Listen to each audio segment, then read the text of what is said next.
আমার সমস্ত পরিবারের লোকজনকে জানাই শুভ সকাল, তার সাথে একটা নতুন ভিডিও। তো ভিডিওটা এইভাবে দেখানোর উদ্দেশ্যই হচ্ছে আমি না মানে সময় পাচ্ছিলাম না যে কি করে সুন্দর করে মানে একটু ধীরে ধীরে তোমাদের দেখাবো। ওই জন্য কিন্তু জলদি যতটা পেরেছি ততটা কিন্তু তোমাদের সাথে শেয়ার করছি। পুচুকে দিয়ে আসলাম, দিয়ে এসে যা যা করতে হয় সমস্ত কাজগুলোই করে নিয়েছি। তো ওয়েদার তো মোটামুটি ভালোই খারাপ বলতে গেলে, তো জামা কাপড় তো শুকোচ্ছে না। এবার হ্যাঁ, গরম হলেও মুশকিল, বৃষ্টি হলেও মুশকিল। তো বৃষ্টিটা কিন্তু একটু বেশি হচ্ছে, সাথে প্রচণ্ড হাওয়া হচ্ছে। তো তাই জন্য বাইরে আর কাপড় মেলা হচ্ছে না। তো সিঁড়ি ঘরেই সব কিছু মেলে দিয়েছি, দিয়ে এখন রান্নার ব্যবস্থাটা তাড়াতাড়ি করে নিচ্ছে। আবার আনতে যেতে হবে, বলি না অনেকটা দূরে, মোটামুটি 3-4 কিলোমিটার, 4 কিলোমিটার তো হবেই, অতটা দূরে। তো কাজগুলোও তো করে নিতে হবে, এসে আবার খাবে। তো শাক করব, আর ওরা এই মাছটা খুব সুন্দর খায়, মানে খায় বলতে কাটা নেই বলে পছন্দ করে। তো এই যে আলু করলা ভাজবো, শাক করব ডাল দিয়ে। আর এই যে আর মাছ একটা মাছ কম হয়েছিল বলে, মানে মাছটা কম হয়েছিল বলে এই মাছটা দিয়ে দিয়েছে। তো এই ছিল আজকের রান্না। তো তোমরা কিন্তু পুরো ভিডিওটা দেখো, খুব ভালো লাগবে। আর মাছের ঝাল করব, কিন্তু ঝাল হলেও কম একটু দেবো, যাতে করে বাচ্চারা খেতে পারে। তো একটু মশলাটা করে নিব, আর মশলাটা করে মাছটা ভাজতে বসিয়ে দিয়ে আমি যাব একটু অন্য কাজগুলো করতে। তো পারলে তোমাদের সাথে একটু একটু করে সেটাই শেয়ার করব। তো সরি, প্রচণ্ড কাশি হয়ে গেছে। ওয়েদারটা এত খারাপ না, এখন গরম ঠান্ডা এই চলছে। এটা পড়লে কি হয় যে গরমের সময় তো ভালোই গরম থাকে, আবার ঠান্ডার সময় কি হয় প্রচণ্ড ঠান্ডা লেগে যায়, তখন আবার গায়ে কিছু দিতে হয়, ফ্যান সব অফ হয়ে যায়। তো তখন আবার কুলারও কাজে লাগে না, মানে এতটাই ঠান্ডা পড়ে যায়। তো এই কড়াটাতে রান্না করতে করতে পরে কিন্তু একটু লাল হয়ে যায়, তোমরা আবার কিছু ভেবো না, এটা লোহার কড়াই।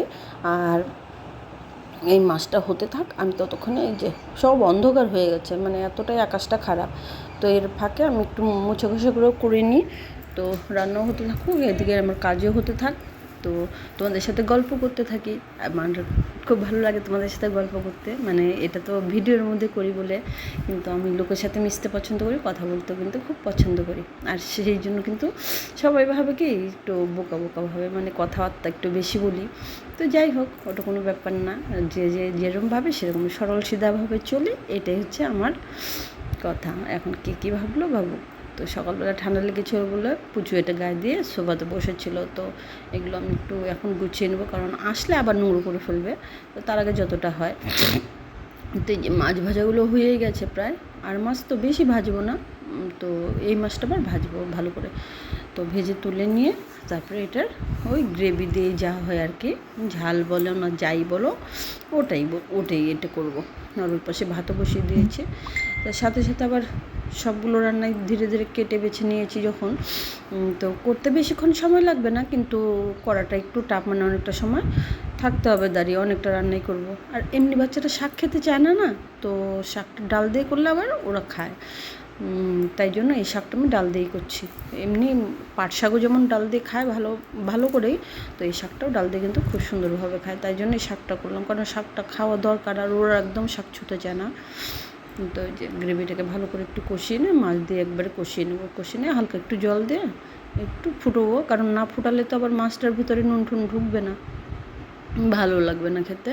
তো দেখো, বাড়িতে লোক নেই না, এইটুকুনো মাছ কিন্তু কম হয়ে গেছিলো। বলো তো কেন?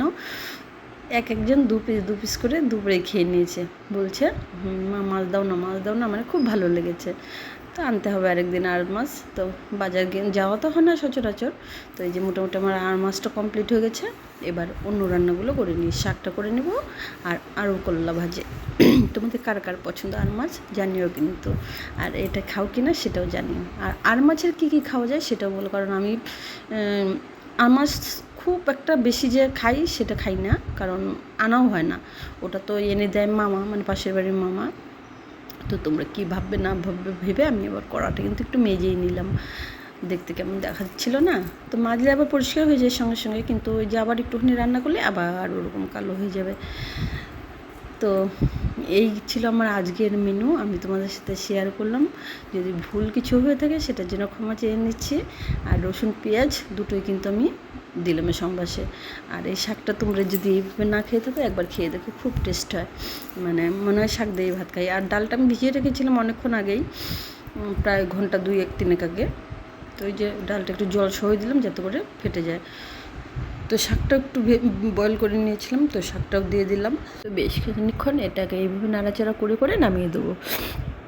তোমরা খেয়ে দেখো একবার, তাহলে বুঝতে পারো খুব টেস্ট হয়। পাট শাক করলে কিন্তু আর একটু অন্যভাবে করতে হয়, পাট শাকটাকে পুরো একটু ঝুরঝুরো করে মানে শুকিয়ে নিতে হয়, অত নরম রাখলে চলে না, কিন্তু এটা একটু নরম রাখলেই ভালো লাগে। তো যে একটা একটা করে সমস্ত রান্নায় কিন্তু হয়ে গেলো। তোমরা কে কোত্থেকে ভিডিওটা দেখছো আমাকে জানিও, আর যদি ভিডিওটা তোমাদের ভালো লেগে থাকে সেটাও জানিও। আমি চেষ্টা করি তোমাদের মতো করে, মানে তোমরা যাতে দেখতে পারো, ভালো লাগে, পছন্দ হয় সেইভাবেই করার জন্য। কিন্তু জানি না কেমন হয় না হয়, কারণ নিজে তো পরে অন হয়ে দেখা যায় না। আমি ভিডিওটা জাস্ট এডিট করি, এডিট করার সময় যতটা দেখা যায় ততটাই দেখিনি। তো খুব একটু মোটো মোটো করে ভেজেছি, কেন আলু ভাজা ওরা পছন্দ করে, এখান থেকে বেছে বেছে আলু ভাজাগুলো ওদের দিয়ে দেবো, আর আমি করলাগুলো খেয়ে নেবো। একদম করলা খাবে না, তেতো বলে ওটা ছুতে চায় না। আমি আবার নিম পাতা বলো করলা বলো আমার খুব ভালোই লাগে। তো এই যে একটা একটা করে রান্নাগুলো আমি কমপ্লিট করে নিয়েছি, এবারে চলে যাব আনার জন্য। তো তোমাদের কেমন লাগলো এটা জানাতে কিন্তু একদম ভুলো না। আর একটা কথা বলবো, যে পারলে পরে একটা করে লাইক শেয়ার সাবস্ক্রাইব করে দিও। পথটা চলতে চাই, তোমাদের নিয়ে চলতে চাই। তো রান্না কিন্তু কমপ্লিট, চলো খাওয়া দাওয়া করি। গুড আফটারনুন সবাইকে। তোমাদের সাথে আমার লাঞ্চটা শেয়ার করি। এই যে দেখো, এখানে আছে শসা, একটা গোটা শসা, একটা গোটা গাজর, লেবু আছে, আর আছে এটা মাছ। চলো টাটা।